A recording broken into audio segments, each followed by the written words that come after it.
Untuk meningkatkan produksi padi, Menteri Pertanian Andi Amran Sulaiman memberikan bantuan pompa air kepada para petani di Pemalang, Jawa Tengah.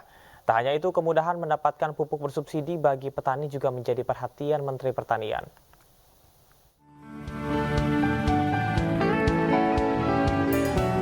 Kebutuhan pangan dunia terus meningkat di tengah kekhawatiran krisis pangan dunia, hingga digencarkan peningkatan produksi pertanian terutama padi dan bahan pangan di dalam negeri. Untuk itu, Menteri Pertanian Andi Amran Sulaiman memberikan bantuan pompa air kepada para petani di Desa Kandang, Kecamatan Comal, Kabupaten Pemalang, Jawa Tengah. Ini sangat ironis negeri kita. Satu sisi sawah ini butuh air, oke? Di sisi lain air melimpah, tapi tidak pernah ketemu. Akhirnya air ini yang melimpah mengalir sampai ke lautan. Kemudian ini kekeringan, sehingga solusinya adalah mempertemukan air dengan orang yang sementara tanam adalah orang yang bertani adalah pompanisasi. Inilah solusi cepat. Bayangkan kalau ini bergerak semua sesuai hitungan kita tadi, itu bisa meningkatkan 1,2 juta ton beras. Menteri Pertanian juga menyerahkan bantuan bibit padi kepada sejumlah gabungan kelompok petani. Kawasan ini menjadi salah satu tempat yang mendapatkan perhatian karena ratusan hektar lahan sawah belum maksimal diolah petani. Ya senang kan karena tidak beli terus dapat bantuan, Pak. Bantuannya apa, Pak? Padi. Pak, selama ini pengairannya pakai apa? Tak ada hujan, Pak. Ada hujan. Kalau sekarang ada bantuan mungkin pakai diesel, Pak. pakai diesel, pakai pompa ini ya? Iya, betul. Kalau dengan pompa bisa berapa kali panen? Mungkin bisa 2 kali 3 kali, Pak. Kalau sekali panen biasanya dapat? Itu 6 ton per hektar ya. Saat berdialog antara Menteri Pertanian dengan para petani, sempat terungkap kesulitan petani untuk mendapatkan pupuk bersubsidi. Menteri Pertanian Andi Amran Sulaiman memerintahkan jajarannya untuk dapat segera menyelesaikan permasalahan ini, terutama petani agar tidak dipersulit saat mendapatkan pupuk bersubsidi. Dari Pemalang, Jawa Tengah, Suryono Soekarno, iNews melaporkan. Pemirsa, pencemaran lingkungan hidup masih menjadi permasalahan yang harus diselesaikan. Untuk memulihkan kerusakan lingkungan serta habitat, seluruh perusahaan harus melaporkan pengelolaan lingkungan. Tidak hanya melaporkan pengelolaan lingkungan saja, perusahaan juga menggunakan teknologi ramah lingkungan untuk mengurangi pencemaran lingkungan, seperti penggunaan alat pemantau mutu air hingga pemantau kualitas air limbah industri. Saat ini setidaknya ada 27.800 perusahaan melaporkan pengelolaan lingkungan kepada pemerintah. Pelaporan pengelolaan lingkungan serta penggunaan teknologi ramah lingkungan oleh perusahaan diharapkan dapat mengendalikan pencemaran dan memulihkan kerusakan lingkungan seperti aktivitas penambangan. Tercatat, dampak pencemaran lingkungan akibat aktivitas tambang timah telah merugikan negara hingga 271 triliun rupiah.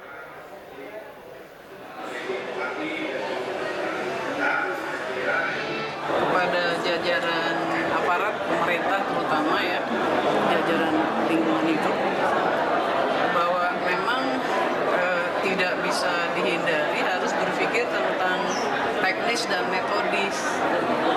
Sebab lingkungan ini kan jadi instrumen baru dunia negara maju, tanda kutip menekan negara berkembang.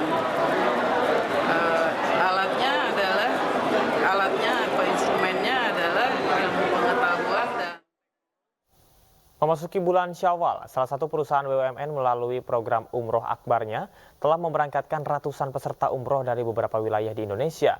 Selain memberikan kesempatan untuk beribadah, juga memberikan kemudahan tertentu bagi para peserta.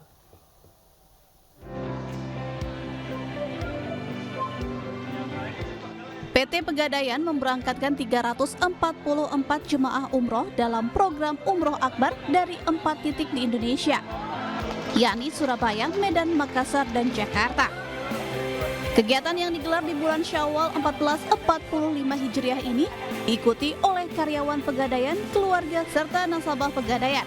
Alhamdulillah yang tahun ini kita ada 4 titik keberangkatan, jumlah sekitar 340-an orang gitu ya.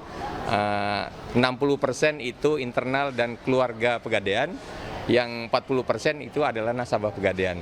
Ada di titik Makassar, ada di titik Surabaya, ada di titik Medan, dan ada di titik Jakarta.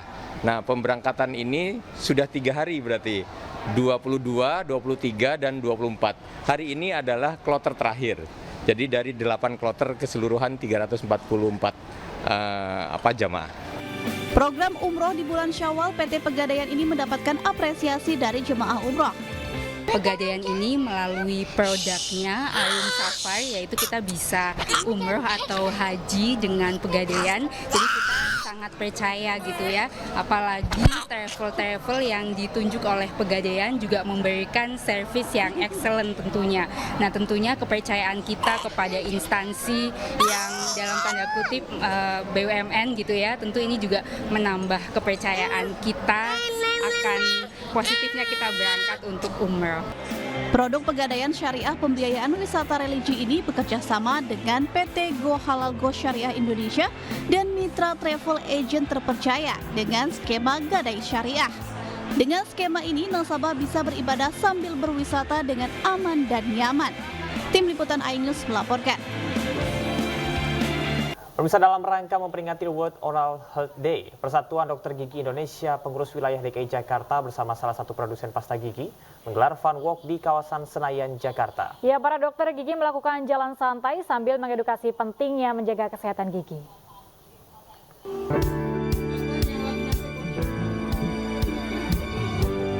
Persatuan Dokter Gigi Indonesia (PDGI) Pengurus Wilayah DKI Jakarta bersama Sensodyne Indonesia menggelar 5K Fun Walk 2024 pada Minggu pagi 21 April 2024 di kawasan Senayan, Jakarta. Pada kegiatan Fun Walk 2024 ini, para dokter gigi melakukan jalan santai dengan jarak 5 km sambil mengedukasi pentingnya menjaga kesehatan gigi serta masalah gigi ngilu akibat kondisi gigi sensitif di sekitaran FX Sudirman. Setelah itu dilanjutkan dengan aktivitas senam untuk pendinginan pasca jalan sehat. Dalam kesempatan yang sama, Sensodyne bersama PDGI Pengurus Wilayah DKI Jakarta juga mengadakan kegiatan edukasi gigi hingga pengecekan kesehatan gigi secara gratis kepada masyarakat. Kita membangun sebuah kerjasama untuk kesehatan semua ya. Secara umum memang saya pikir Fun Walk ini menjadi penting. Masyarakat sehat, produksinya akan semakin bagus, negaranya bisa sehat, bisa produktif ya. Itu saya pikir yang penting. Nah, ini kolaborasi antara pengurus wilayah DKI dengan beberapa teman ya, termasuk Sensodyne. Kegiatan ini akan terus dilakukan ke depannya demi menjaga kesehatan gigi masyarakat Indonesia. Dari Jakarta, Rizky Ihwal, iNews melaporkan.